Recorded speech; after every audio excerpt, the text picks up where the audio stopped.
Bagi para hadirin, para jemaah yang ingin mengamalkan karomah surat An-Nas ini, silakan saya akan ijazahkan.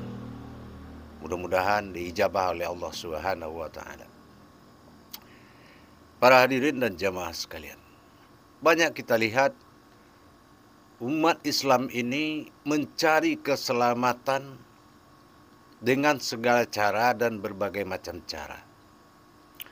Benar sudah sejarah Rasulullah Shallallahu Alaihi Wasallam di saat menuju wafatnya, terhentinya sakaratul maut dan berulang-ulang sehingga Jibril sebagai malaikatul wahyu Allah bertanya kepada Rasulullah, kenapa belum engkau sakaratul? Apakah masih ada yang kau takuti selain daripada Allah?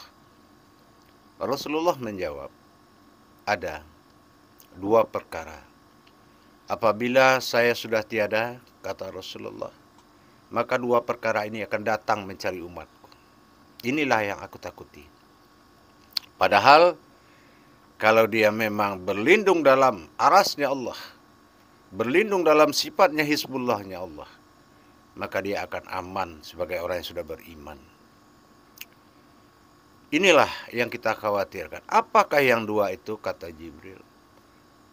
Pertama, besarnya rasa takut di diri seseorang umatku, sehingga dia mencari jalan keselamatan dan menghalalkan segala cara. Yang kedua, besarnya rasa cemas hidup susah. Kecemasan yang melebihi segalanya. Sampai ada yang bunuh diri. Dan segala jalan kebatilan dia jalani karena takut hidupnya susah. Padahal Allah lebih besar dari kesusahan tersebut. Untuk itu, pada tayangan ini kita akan membuka rahasia tentang karomahnya surat An-Nas. Para hadirin, para jemaah yang dimuliakan Allah, amalan ini adalah dikatakan amalan besar, penutup Al-Quran. Juz ke-30, Himpunan Kesempurnaan Manusia. Disinilah keistimewaan surat An-Nas ini adalah surat pegangan kitab dirinya manusia. Sehingga manusia tidak perlu lagi mencari amalan kemana-mana. Tidak perlu lagi berilmu. Tidak perlu lagi mencari suatu ilmu-ilmu kebatinan untuk mencari keselamatan dunia. Tetapi Allah sudah menyatakan kehadiran dan siap hadir di diri manusia, menjadi Tuhan di diri manusia tersebut. Apabila manusia itu benar-benar di dalam kitabnya Allah, yaitu suratnya An-Nas. Kita kenal kalau surat An-Nas itu terdiri dari 6 ayat. Hak dan batil. 3 hak, 3 batil. Kalau sudah ada kita memiliki kemampuan di dalam hukum bismillah. Ba alif sin. Ba itu diawali bismillah. Alif diawali dengan Al-Fatihah. Sin ditutup dengan surat An-Nas. Di sini kita harus paham. Kalau kita ingin mengamalkan surat An-Nas, maka dengarkan amalan ini baik-baik. Laksanakanlah setiap habis sholat fardu atau ditambah pada sholat malam. Duduk dengan tenang. Kita hayati surat An-Nas itu satu persatu. Pertama ayatnya berbunyi Qul a'udzu birabbin nas. Rabbin nas. Artinya Rabb yang menguasai manusia. Katakanlah aku yang akan menguasai. Aku yang menguasai. Kita siap dikuasai oleh Allah.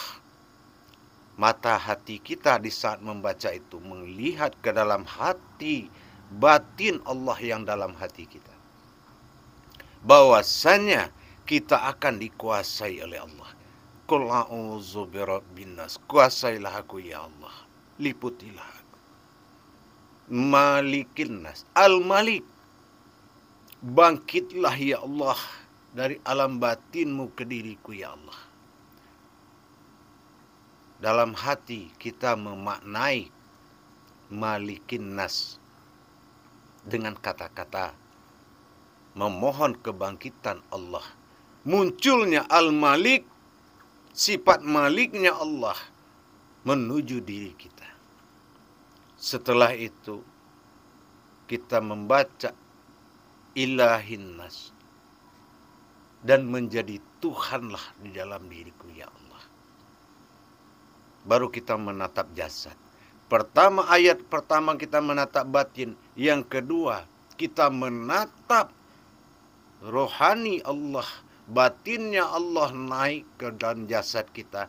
Dan ilahin nas, dan mawujudnya, zohirnya Allah ada pada zohirnya kita.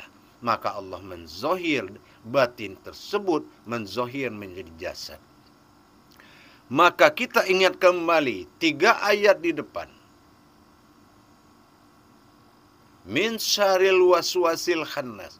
Apapun kekuatan yang lain akan rubuh, akan hancur dan binasa dari luar alam diri kita.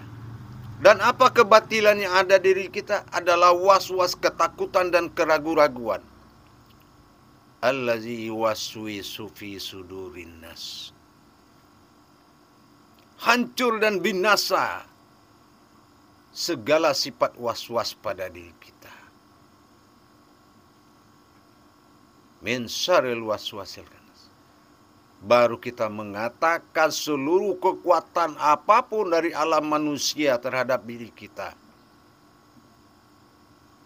Allazi yuwaswisu fi sudurinas minal jinnati wan nas. Kita perlihatkan kepada Allah yang telah bangkit di diri kita, merasuki diri kita. Kita perlihatkan yang 3, baik yang datang batil diri, batil dari alam, batil dari manusia atau dari makhluk jin yang dimaksud manusia. Tidak mampu menghadapi kekuatan 3 yang Allah datang tadi. Maka Al-Quran itu, saripatinya adalah surat An-Nas. Maka Al-Quran sudah mengalir dalam dirimu. Tinggal lagi kamu memperlihatkan Al-Quran yang hidup itu. Bergerak kamu, bergeraklah dia. Bergerak dia, bergeraklah kamu. Inilah karomahnya surat Al-Fatihah. Baik kita membantu sesama manusia, berpihak kepada 3 yang benar, dan hancurkan 3 yang batil. Insya Allah. Inilah rahasia surat An-Nas. Dengan menghadirkan diri kita, menghadirkan Allah menguasai diri kita, insya Allah kita tidak lagi bersekutu dengan Allah, tidak lagi memperserikatkan Allah dengan pemahaman kebendaan dan segala macam. Tapi kita telah mendirikan kitab diri kita, yaitu surat An-Nas, sebagai umul Al-Quran pada diri kita. Mudah-mudahan amalkanlah. Baik mau tidur, selesai beribadah, selalulah dalam penguasaan Allah. Nanti di yaumil akhir, di alam mahsyar, apabila malaikat bertanya, dia tanya, siapa yang menguasai kita? Maka kita jawablah, Allah Subhanahu wa ta'ala. Kenapa? Ternyata memang selama ini kita memang dalam Robnya Allah. Jadi insya Allah mudah-mudahan para jemaah dan para hadirin amalkanlah dengan yakin, jangan bersandar kepada kekuatan dan segala kekuatan, tapi bersandarlah pada kekuatan Allah yang nyata pada diri.